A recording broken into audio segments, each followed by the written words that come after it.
오늘 우리가 함께 파헤쳐볼 이야기는 바로 2010년에 개봉했던 영화 블랙스완 속에 숨겨진 아주 섬뜩한 심리적 비극에 대한 겁니다. 영화의 마지막, 주인공 발레리나 니나가 피를 흘리며 쓰러지죠. 그리고는 이 한마디를 남깁니다. 난 완벽했어. 정말 소름 돋지 않나요? 근데 말이죠. 그 완벽함의 대가는 대체 뭐였을까요? 지금부터 그 이야기를 한번 따라가 보려고 합니다.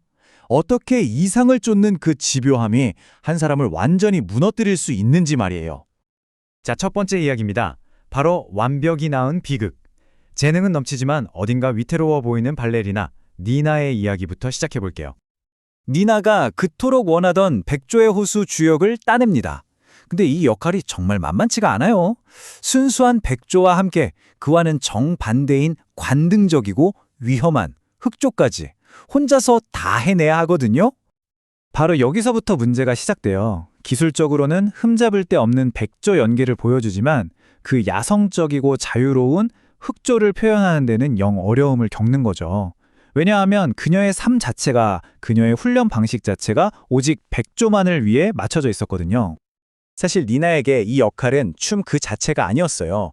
어머니의 엄청난 기대, 그 숨막히는 경쟁 속에서 나는 가치 있는 사람이야 라고 증명해야만 하는 일종의 강박이었던 거죠. 결국 현실과 환각의 경계마저 흐릿해지는 정말 위험한 집착으로 변해버립니다.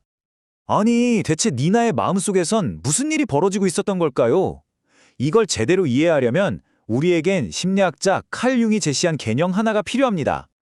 바로 그림자라는 개념인데요. 융은 이걸 이렇게 설명해요. 우리 모두에겐 스스로 인정하고 싶지 않아서 무의식 깊은 곳에 꾹꾹 눌러두거나 아예 없다고 부정해버리는 어두운 면이 있다는 거죠. 바로 그게 그림자입니다. 니나도 마찬가지였어요. 자기 안에 있는 그 어둡고 충동적인 면들을 도저히 받아들일 수가 없었던 거예요. 그래서 어떻게 하냐고요? 그 모든 걸 자신의 라이벌 릴리에게 전부 던져버립니다. 릴리를 자기 그림자의 화신으로 만들어버린 거죠. 보시면 정말 명확하게 대비되죠. 한쪽에는 통제되고 억압된 자, 바로 니나가 있고요. 다른 한쪽에는 니나가 애써 외면했던 자유, 욕망, 충동, 즉 그림자를 상징하는 릴리가 있습니다. 완전히 동전의 양면 같은 거예요. 자, 여기서 정말 중요한 포인트가 나옵니다. 비극은 우리에게 그림자가 있어서가 아니에요. 진짜 비극은 그 그림자를 없애야 할 적으로만 보고 내 자신의 일부로 껴안지 못하는 데서 시작된다는 겁니다. 니나의 이런 내적 갈등에 불을 붙인 게 있었으니 그건 바로 아주 해로운 사고방식, 부적응적 완벽주의였습니다. 심리학에서는 완벽주의를 크게 두 가지로 나눠요. 하나는 건강한 적응적 완벽주의, 다른 하나는 니나처럼 해로운 부적응적 완벽주의죠. 이 표를 한번 보세요. 동기부터가 달라요. 건강한 쪽은 성공을 추구하는 반면 해로운 쪽은 실패에 대한 두려움이 원동력입니다. 실패했을 때 반응도 완전 다르죠? 한쪽은 배움의 기회로 삼는데 다른 한쪽은 끝없는 자기 비판에 빠지고요. 그러니까 니나의 완벽주의는 이런 거였어요. 그녀의 자존감 전체가 딱 하나, 실수하지 않는 것에만 걸려 있었던 거죠. 춤을 추는 기쁨이나 예술적인 성취감 같은 건 들어설 자리가 없었습니다. 물론 니나의 이야기는 영화적 설정이 가미된 극단적인 경우죠. 하지만 완벽해야만 해 라는 이 압박감 어딘가 익숙하지 않으세요?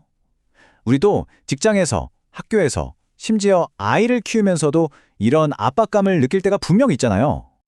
그렇다면 어떻게 해야 스스로를 파괴하지 않으면서 더 나은 나를 추구할 수 있을까요?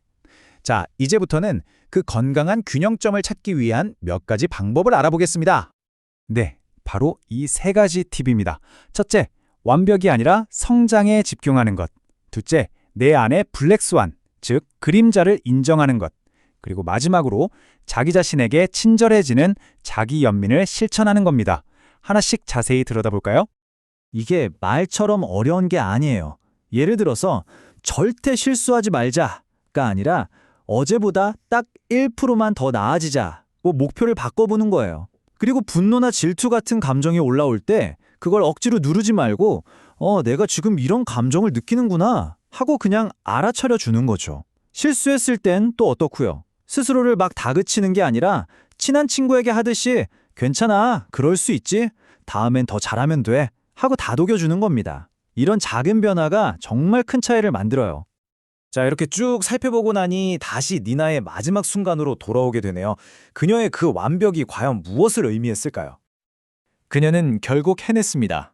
순결한 백조와 매혹적인 흑조, 그 두 가지 역할을 한 채 오차도 없이 완벽하게 소화해냈죠. 그리고 말합니다. 난 완벽했어. 하지만 그 완벽은 우리가 생각하는 그런 눈부신 성취가 아니었습니다. 그건 자기 파괴의 완성이었고 내 안의 나를 완전히 죽이고 나서야 얻을 수 있었던 너무나도 공허한 승리였던 겁니다. 니나의 이야기는 우리에게 아주 중요한 질문 하나를 던집니다. 마지막으로 이 질문을 여러분과 함께 나눠보고 싶네요. 지금 여러분이 추구하는 그 완벽함은 여러분을 성장시키고 있나요? 아니면 서서히 파괴하고 있나요? 한 번쯤 깊이 생각해 보시면 좋겠습니다. 오늘 이야기는 여기까지입니다. 들어주셔서 감사합니다.